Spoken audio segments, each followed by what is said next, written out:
Hello student, इस video में class 10th chemistry का chapter first chemical reaction and equation के बारे में पढ़ेंगे।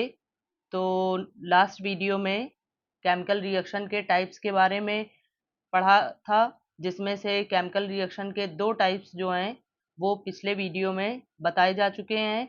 अब इस वीडियो में जो नेक्स्ट टॉपिक है वो डिस्प्लेसमेंट रिएक्शन है, जो केमिकल रिएक्शन का तीसरा टाइप है।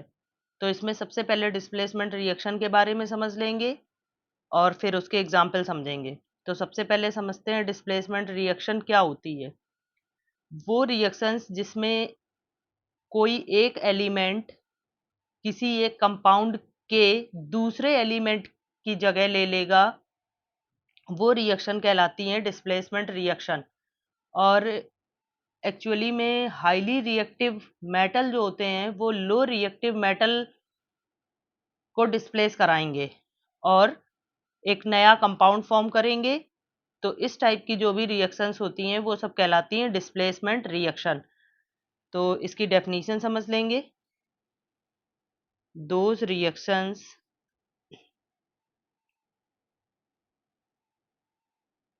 in which one element takes place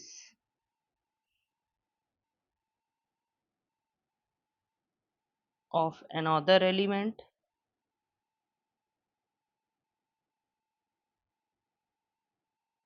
in a compound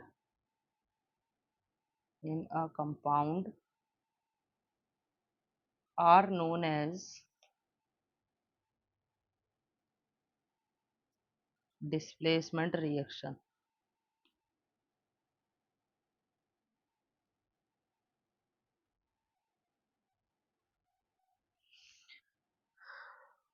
तो इसमें शॉर्ट में यहाँ लिख के समझ लेंगे, highly reactive metal displace low reactive metal.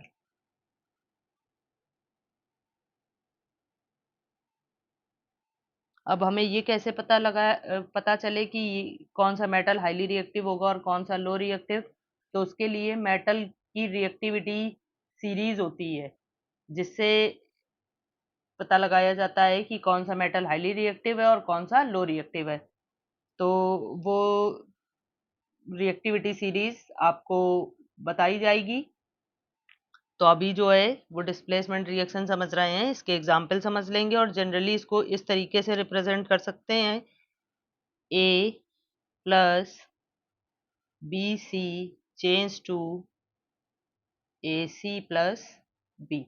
इसमें क्या हुआ, जो ए एलिमेंट था उसने सी वाले को डिस्प्लेस कर दिया और एक कंपाउंड बना दिया ए सी प्लस बी। तो अब समझ लेंगे इसके एग्जाम्पल, जिसमें से पहला एग्जाम्पल हो जाएगा कि जिंक मेटल की कोई भी एक स्ट्रिप ले करके उसको कॉपर सल्फेट के सॉल्यूशन में जब डिप करेंगे या उसमें डाल देंगे, तो जिंक मेटल जो होता है वो कॉपर से हाईली रिएक्टिव होता है, तो वो कॉपर को डिस्प्लेस कर देगा, तो बना देगा जिंक सल्फेट और कॉपर। तो ये इसका एग्जाम्पल हो जाएगा, when a strip of zinc metal is placed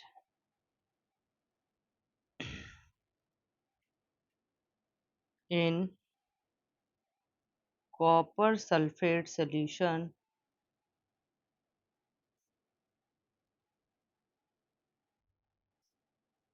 then zinc sulfate and copper are formed।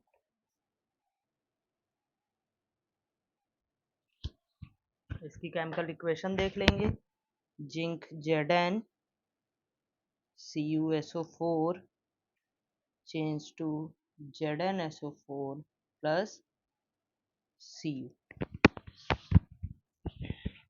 ये हो जाएगी इसकी केमिकल इक्वेशन। एक और एग्जांपल समझ लेंगे।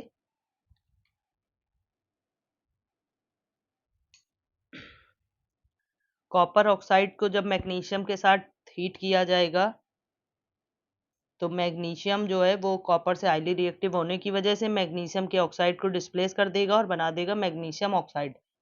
तो when copper oxide is heated with magnesium to form magnesium oxide and copper।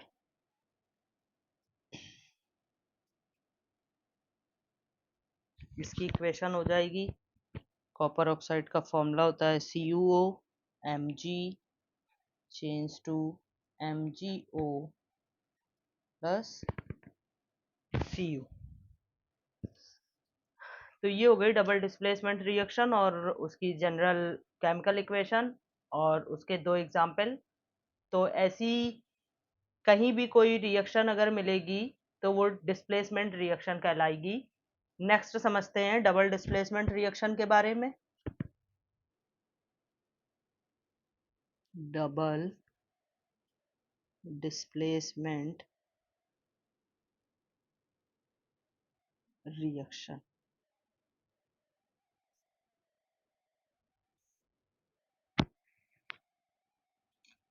इसमें क्या होता है, इस रिएक्शन में जो दो कंपाउंड एक दूसरे से रिएक्ट करते हैं तो उन दोनों कंपाउंड के आयंस जो होते हैं वो आपस में एक्सचेंज हो जाते हैं और आयन के एक्सचेंज हो जाने से दो नए कंपाउंड बनकर के तैयार होते हैं।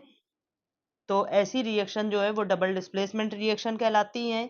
और इनमें एक और इम्पॉर्टेंट बात होती है, डबल डिस्प्लेसमेंट रिएक्शन में जब दो कंपाउंड आपस में रिएक्ट करेंगे और उनके आयन का एक्सचेंज होकर के जब दो नए कंपाउंड बनकर तैयार होते हैं तो मोस्टली उस दोनों कंपाउंड में एक जो कंपाउंड होता है वो प्रेसिपिटेट फॉर्म करता है। प्रेसिपिटेट फॉर्म करने का मतलब इनसॉल्युबल सब्सटेंस बनाता है और इसी वजह से डबल डिस्प्लेसमेंट रिएक्शन को प्रेसिपिटेशन रिएक्शन भी कहा जाता है। एनसीईआरटी में क्वेश्चन दिया गया है व्हाट इज प्रेसिपिटेशन रिएक्शन, तो डबल डिस्प्लेसमेंट ही जो होती है वो प्रेसिपिटेशन रिएक्शन कहलाती है। जब डबल डिस्प्लेसमेंट रिएक्शन में जो प्रोडक्ट बनते हैं उसमें से एक प्रोडक्ट प्रेसिपिटेट होता है तो डबल डिस्प्लेसमेंट ही प्रेसिपिटेशन रिएक्शन कहलाती है। तो अब इसकी डेफिनेशन समझ लेंगे। Those reactions in which two compounds react by exchange of ions to form two new compounds are called double displacement reaction।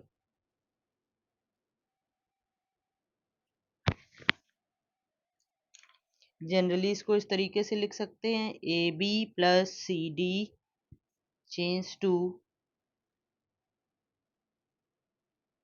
AC plus BD। अब इसके एग्जाम्पल समझ लेंगे।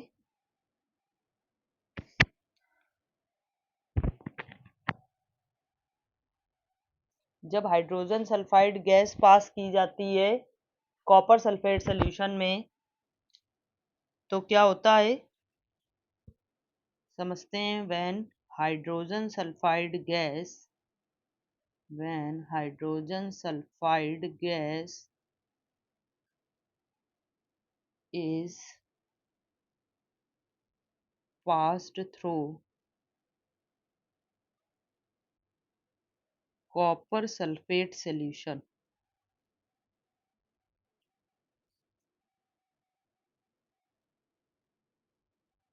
Then hydrogen sulfate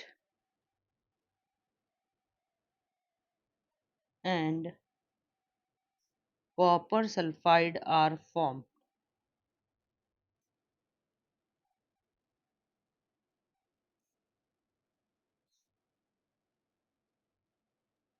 अब इसकी इक्वेशन लिखकर समझेंगे तो और अच्छे से समझ में आ जाएगा। हाइड्रोजन सल्फाइड का फॉर्मूला होता है H2S, कॉपर सल्फेट होता है CuSO4। अब इसमें क्या होता है, इनके जो दो कंपाउंड हैं इनके आयंस आपस में चेंज होंगे। तो ये H+ S-2, ये Cu+2 SO4-2। तो यहाँ हाइड्रोजन और ये सल्फेट मिल करके बना देंगे हाइड्रोजन सल्फेट H2SO4 प्लस ये कॉपर और ये सल्फाइड मिलकर बनाएगा कॉपर सल्फाइड। ये वाली केमिकल इक्वेशन ऑलरेडी बैलेंस है तो इसको बैलेंस नहीं करना पड़ेगा। तो इसमें जो है आयन का एक्सचेंज हुआ और दो नए कंपाउंड बन करके तैयार हो गए। नेक्स्ट एक एग्जाम्पल और समझ लेंगे। जब सोडियम क्लोराइड वाटर से रिएक्ट करता है तो बनाता है सोडियम हाइड्रोक्साइड और hydrochloric acid. When sodium chloride react with water to form sodium hydroxide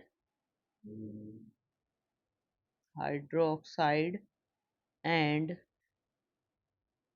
hydrochloric acid।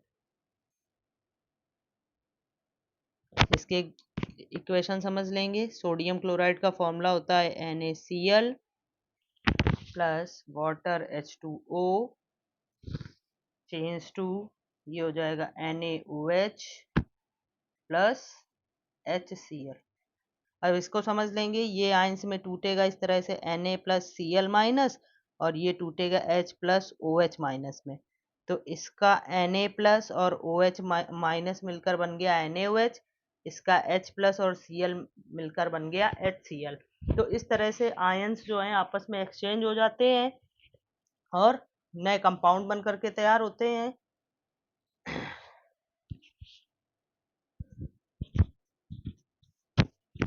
अब देखो, इसको डबल डिस्प्लेसमेंट रिएक्शन को प्रेसिपिटेशन रिएक्शन क्यों कहा जाता है उस कंडीशन को भी समझ लेंगे।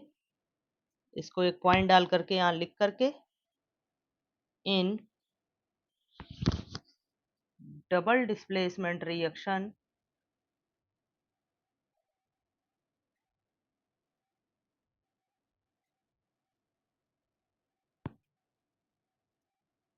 a precipitate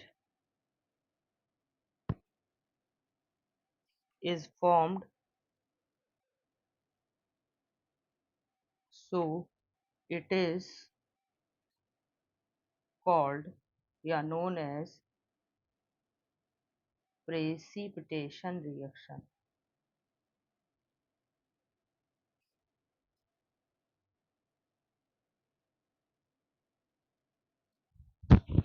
ये एक इम्पॉर्टेंट पॉइंट हो गया, इसको ध्यान रखना है।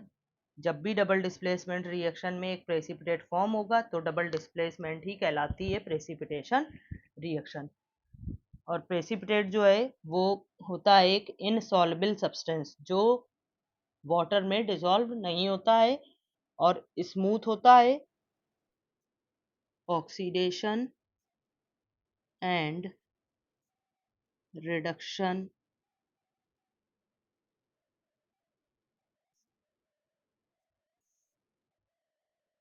इसमें दो हैं, ऑक्सीडेशन और रिडक्शन। तो एक एक करके पहले दोनों को समझ लेंगे।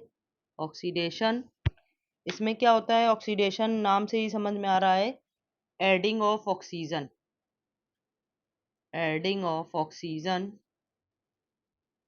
टू अ सब्सटेंस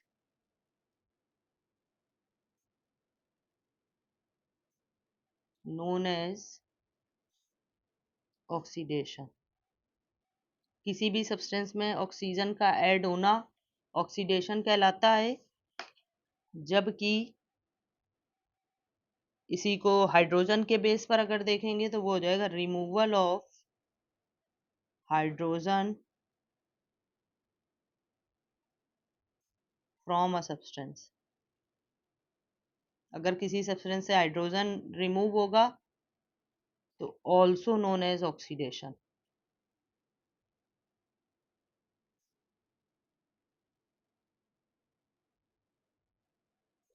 अब इसी तरह से रिडक्शन के बारे में समझ लेंगे, इसी का जस्ट अपोजिट करना है। रिडक्शन में हाइड्रोजन ऐड होती है, ऑक्सीजन रिमूव होता है। तो इसमें हो जाएगा adding of hydrogen to a substance, adding of hydrogen to a substance known as reduction, और रिमूवल ऑफ ऑक्सीजन हो जाएगा इसमें, removal of oxygen from a substance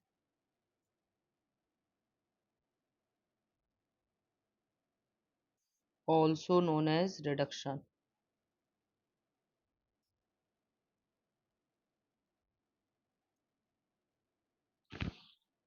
तो ये हो गए ऑक्सीडेशन और रिडक्शन की डेफिनेशन। अब इसमें एक वर्ड आता है रेडॉक्स रिएक्शन। इनमें ऑक्सीडेशन और रिडक्शन के जो भी एग्जाम्पल होते हैं वो दोनों के कंबाइन फॉर्म में होते हैं, मतलब जो भी एग्जाम्पल होगा उसमें ऑक्सीडेशन भी देखा जाएगा और रिडक्शन भी देखा जाएगा। तो उन दोनों का जो कॉम्बिनेशन होता है वो कहलाता है रिडॉक्स। रिडॉक्स का मतलब है रिडक्शन प्लस ऑक्सीडेशन, ये दोनों मिल करके बनता है रिडॉक्स। अब इसका एक एग्जाम्पल समझ लेंगे। इससे पहले एग्जाम्पल समझने से पहले इनके एजेंट के बारे में भी समझ लेंगे कि हमें एजेंट कैसे पता लगाएं, क्योंकि ऑक्सीडाइजिंग एजेंट और रिड्यूसिंग एजेंट भी पूछा जाता है। तो एजेंट पता करने का सबसे इजी सा एक मेथड होता है, जो सब्सटेंस ऑक्सीडाइज्ड होगा वो रिड्यूसिंग एजेंट की तरह काम करेगा, और जो सब्सटेंस रिड्यूस्ड होगा वो ऑक्सीडाइजिंग एजेंट की तरह काम करेगा। मतलब अगर हमने किसी भी केमिकल रिएक्शन में या रेडॉक्स रिएक्शन में हमने ऑक्सीडेशन और रिडक्शन अगर देख लिया है, समझ लिया है, तो उसी से हम उसका ऑक्सीडाइजिंग एजेंट और रिड्यूसिंग एजेंट भी बता देंगे।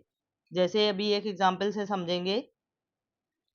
इसका पहला एग्जांपल है when copper oxide react with hydrogen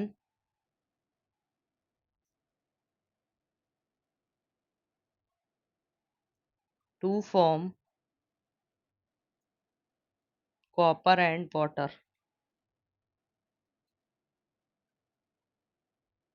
इसकी केमिकल इक्वेशन लिख लेंगे।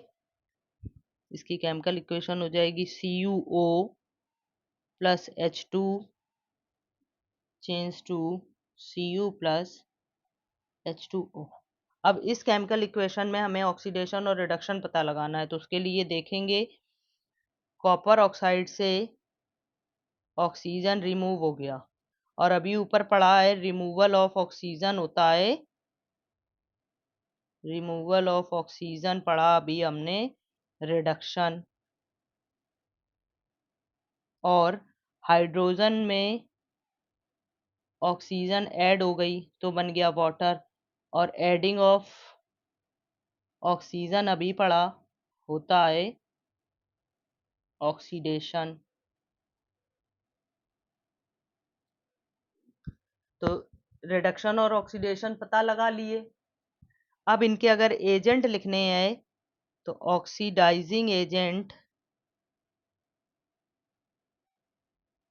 हो जाएगा इसका, जिसने रिडक्शन किया वो होगा ऑक्सीडाइजिंग एजेंट, तो हो जाएगा CuO, और जो ऑक्सीडेशन करेगा वो हो जाएगा रिड्यूसिंग एजेंट। रिड्यूसिंग एजेंट हो जाएगा इसका H2। तो इस तरह से इसके कोई भी एग्जाम्पल आएंगे तो उसमें ऑक्सीडेशन, रिडक्शन और उसके ऑक्सीडाइजिंग एजेंट और इस तरह से दी है MnO2 manganese oxide plus 4HCl change to MnCl2 plus 2H2O plus 2Cl2। अब इसमें हमें ऑक्सीडेशन रिडक्शन अगर पता लगाना है तो इसमें इस तरह से समझेंगे, यहाँ पर ऑक्सीजन रिमूव हो गया, removal of oxygen, oxygen remove हुआ है तो हो गया यहाँ पर रिडक्शन। और इसमें क्या हुआ, हाइड्रोजन में एडिंग ऑफ ऑक्सीजन तो हो गया ऑक्सीडेशन। और अब इनके एजेंट लिखेंगे, ऑक्सीडाइजिंग एजेंट हो जाएगा इसका, जिसने रिडक्शन किया वो ऑक्सीडाइजिंग एजेंट मींस MnO2, और रिड्यूसिंग एजेंट हो जाएगा जिसने ऑक्सीडेशन किया है, रिड्यूसिंग एजेंट हो जाएगा इसका HCl। तो इस तरह से इनके oxidising agent, reducing agent, oxidation और रिडक्शन पता लगाते हैं। और यही ऑक्सीडेशन जो है उसको ऑक्सीडाइज्ड सब्सटेंस कहा जा सकता है फॉर ये HCl, और ये जो रिडक्शन जो सब्सटेंस करता है उसको रिड्यूस्ड सब्सटेंस भी कहा जा सकता है। तो जिसमें से हमें सबसे मेन ऑक्सीडेशन और रिडक्शन अगर पता लगा लिया है तो फिर इस कॉन्सेप्ट को समझ करके कोई भी इक्वेशन में सॉल्व किया जा सकता है। Okay, thank you. और इस चैप्टर में सिर्फ एक टॉपिक बचा है छोटा सा, कोरोजन रेंसिडिटी, जो ऑक्सीडेशन पर ही बेस्ड है। ऑक्सीडेशन रिएक्शन जो होती है उसके हमारे रोजमर्रा की लाइफ में जो इफेक्ट देखे जाते हैं उन्हीं इफेक्ट्स के बारे में बताया गया है। और दो इफेक्ट हैं, कोरोजन और रेंसिडिटी, उसके बारे में पढ़ेंगे। और एक और छोटा सा टॉपिक रह गया है, एक्सोथर्मिक और एंडोथर्मिक रिएक्शन, उसके बारे में भी समझ लेंगे। तो इस चैप्टर को बस एक वीडियो में और कंप्लीट किया जाएगा। तो जो भी टॉपिक रह गए हैं वो आपको लास्ट एक वीडियो में और समझाए जाएंगे। Okay, thank you. अगर आपको ये वीडियो अच्छा लगा हो और आपको ये सारी चीज़ें, ये सारे टॉपिक समझ में आए हो तो इस वीडियो को लाइक करें, शेयर करें और इस चैनल को सब्सक्राइब करें। Okay, thank you.